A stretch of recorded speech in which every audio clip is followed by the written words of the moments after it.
I'll admit we're having a lot more fun with our recent history, as opposed to don't talk about it, deny it.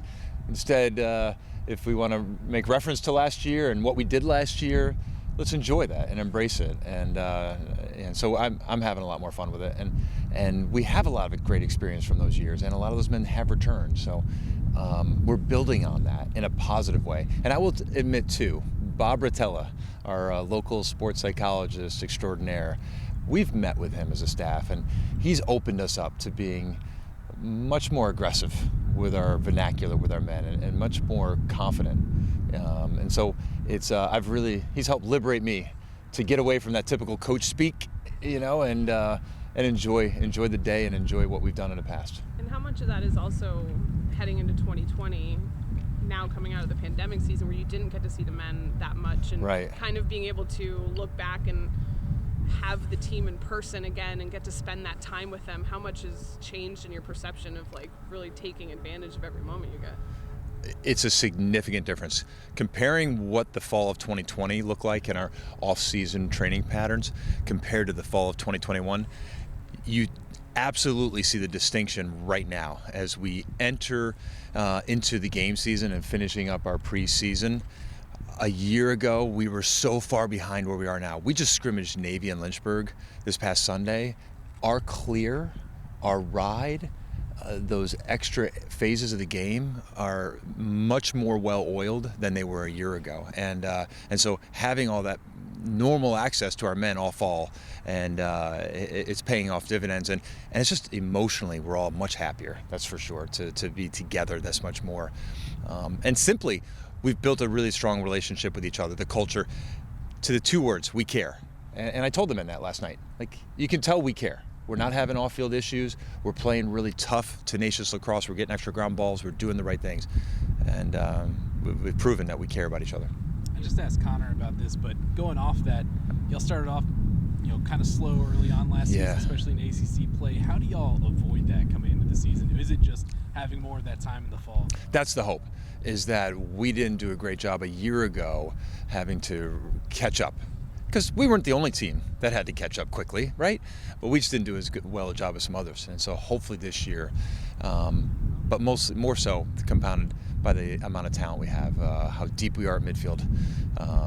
We truly believe our attack is the best in the nation with Connor Schellenberger, Matt Moore, and Peyton Cormier.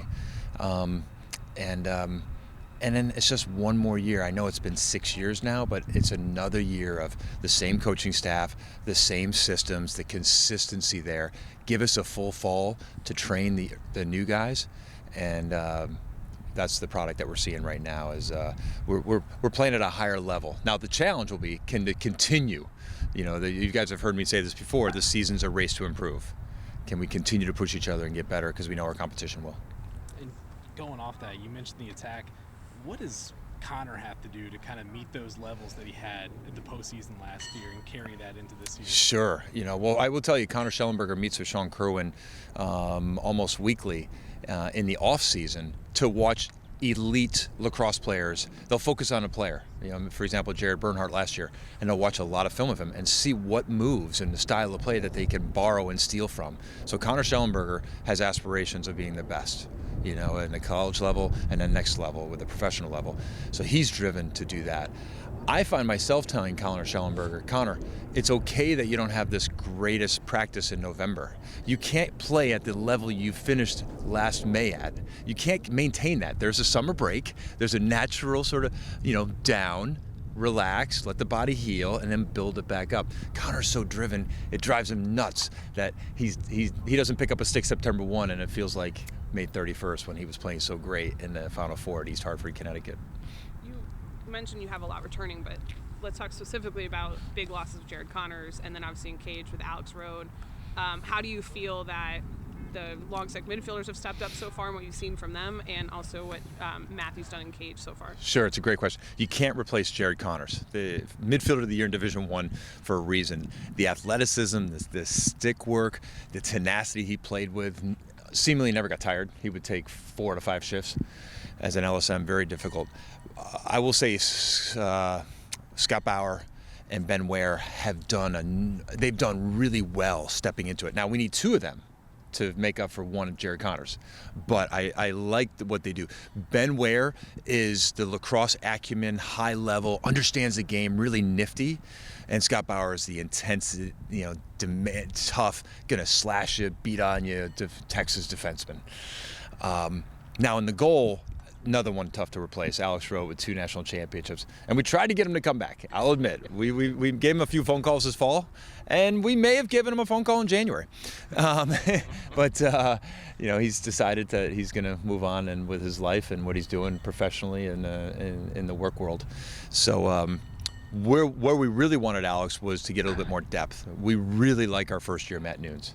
The concern is depth behind him, because none of the 3, Matt, Miles or David, has ever started a college lacrosse game. So we entered the season with no experience there as a starter, and so that's the real challenge. And but Matt Nunes is as emotionally prepared for this as I've seen any other first-year goalie that I've ever been around. And does it mean he's truly ready when all of a sudden the ball's flying 95 miles an hour? Who knows? But we got the advantage this year saying, hey, Matt, we can score goals. We don't need you to keep a team to 6 goals. You don't have to be perfect here. You give up a couple in a row, let it go. And Cole Kastner, Cade Soustad, Grayson Soliday, and the rest of the defense in front of you, there's a lot on their shoulders too, their responsibility. So hopefully we've built a team around him where it allows a first year to step in and not have too much of the weight of the world on his shoulders. Coach, you talked about all these new guys. Is there anybody that stood out in fall ball or maybe early in the spring that you weren't expecting that surprised you? The surprise would be Noah Chismar, number 34, short stick D midi out of St. Paul's, Maryland. He's someone we weren't sure where he would fit in. He's played offense and defense in high school for St. Paul's and did both well. Sometimes if you recruit someone who's versatile, that doesn't always naturally translate, because you need to be really exceptional at a couple things, whether it's offense or defense or face-off or saves, to play at this level. But that's not him. He's proven he's good at both ends of the field, and so he's found a spot as a short stick D midi for us, and he's going to play on Saturday. He's going to play meaningful minutes for us. So he was the nice surprise. In terms of the best freshman, it'd be a toss-up between Griffin Schutz, number 26, and what he's doing for us already. He's probably truly an attackman, but there's no room there, so he's going to be midfielder this year. And Matt Nunes, the goalie. So those 2 have been the most impactful, but Noah Chismar the biggest surprise. Regarding Griffin, we noticed that he wasn't playing on Saturday. Yeah. Navy. What's his status? Can you tell us anything about his status? We expect him to play this Saturday. We've been fortunate. As a coach, as I leave the month of January, how'd the preseason go? I look at the injury list. How many of these are a week or 2 versus how many are a month or 2? And fortunately, nothing seems to be in that month to 2 range. Everything's more soft tissue, and so we anticipate most of the men who missed the Navy Lynchburg scrimmage to be there for Air Force. Sticking with Griffin, a couple years ago you had a situation with Connor coming into an attack that returned everyone. Now you got the same problem. What did you learn from that situation with dealing with Griffin now?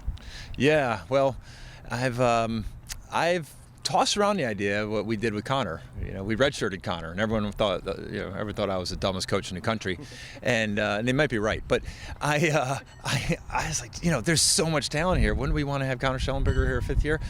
And Connor wanted to do it. And then COVID came along and everyone redshirted that year. But, it's Griffin Schutz is so good. I've entertained that idea, but I don't think we're going to do it. I've talked to Griffin and his teammates, and they want him here, and he wants to play this year. And, as an aside, this is a new era, even just 2 years later, of the transfer portal. If you have really good players, you should play them. I don't want them leaving. So Griffin Schutz will be a part of this, and he's fitting in really well. He's such an unselfish player. He should almost be more selfish. And you mentioned Cole Kastner, but called him Project 39 Yeah. last year. Saw him against Navy on Saturday or Sunday, whatever day that was, and he looked great. How has he developed in the off season? What have you seen from him? What do you like? What is he? His drive. Here's a man who comes to us who could have played college basketball, turned down some lower level Division I scholarship offers, joins Virginia to play lacrosse, talked to Tony Bennett for more than a cup of coffee, and it just really ended up being a logistical thing. His classes didn't match up with the men's basketball practice schedule this past fall, so we had him all fall, fortunately. But what I saw was someone who was really driven, and his weight room numbers have skyrocketed.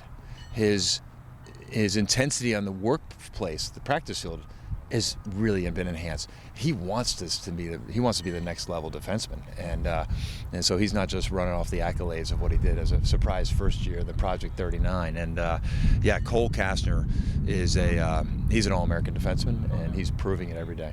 We've seen the clips that look like Petey's ready to bench a car. Oh my God! But it's true.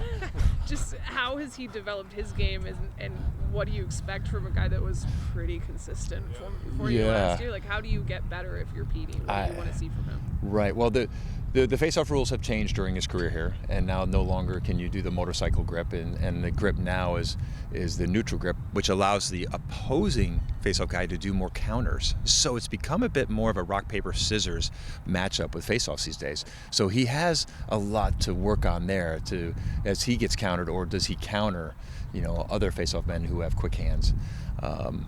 And then offensively, there's nobody like Petey LaSala when it comes to an offensive weapon as a face-off specialist. There's just what he does with both hands, shooting, feeding, dodging. What a threat! And we're going to get him for another year. He's coming back for a 5th year. He's in the MS-Com program, so he'll be back. I'll keep going because I just want to know more about some of these players. I feel like Peyton Cormier is a guy that keeps getting it's always Matt Moore and Connor, understandably, but Peyton's a guy that scored a ton of goals last year. Sure. What do you expect from him, and then also Xander Dixon and his contributions offensively when you lose a guy like Ian that is so crafty around the net? Do you see both of them, one of them, either of them stepping up into that kind of finishing role? Yeah, Peyton will certainly be asked to score a lot of goals. I'm asking him to ride a little bit better, and he says he will. He carries a few more pounds than the rest of us, but he's picking up his ride. What I really liked Sunday was how many ground balls he picked up. So speaking of picked up, he must have had 6 ground balls, most of them contested in challenging settings. So I'm really happy with how he played there. Xander Dixon is. He's on the precipice. Is this going to be the explosion? It's hard to pass. It's easy to pass over Xander because of Matt Moore and Connor Schellenberger and everyone else. But he will get the short stick D-mid. He may not necessarily get an opposing team's best long stick midfielder or defender, period. And so he will be asked to generate offense and to be that creator. And we're on him. He wants this thing bad, and I hope 3 months from now we're like, wow. And he could do it. He could do this. And you look at Saturday, welcoming Air Force to town, opening the season, just kind of general thoughts on finally kicking things off and feeling a little bit more like a normal season is about to start, and just being able to move from the practice field and the scrimmages onto Klockner and play a real game. We're ecstatic. Obviously, we got to be on Klockner last year, but our fan base was not allowed, and we're really excited about the fans coming back. And we'll be on Klockner, we'll be on grass. The snow is melted, the lines are painted, the stands are ready, and we're excited to raise the championship banner from the 21 season and to honor that, and then get this thing going for 22 for sure. It's an exciting time to be back out there and to face an opponent with our fan base completely behind us. If anyone has one more, we'll take it. Otherwise, we'll get Matt over here before I just got one more. Go ahead. Coach, talk about that depth, and you also mentioned the transfer portal. How do you manage having all these weapons, specifically offensively, while also making sure that no one's feels left out, or as if they're not getting the chance that they deserve? That's a really good question, and it's so much more pertinent for all of us college coaches in every sport throughout the country, and probably the Virginia lacrosse type program where we are now, it's probably even more important because we do have so much depth. And how do you keep people? We have to play more people. Now, yes, we're doing our books, and we're on to our 8th book, 11 Rings by Phil Jackson, and so we're trying to build this brotherhood and this camaraderie, and it's really good. But we all know people want that final reward, which is truly playing time. And so we've got to play more people. And they've earned the playing time. That's the thing, too. It's not like they haven't earned it, and we're just trying to keep people happy. We've got multiple midfielders, especially, who have earned the playing time, and we got to give it to them. So it's a really important question to maintain that unity and the positivity on the team.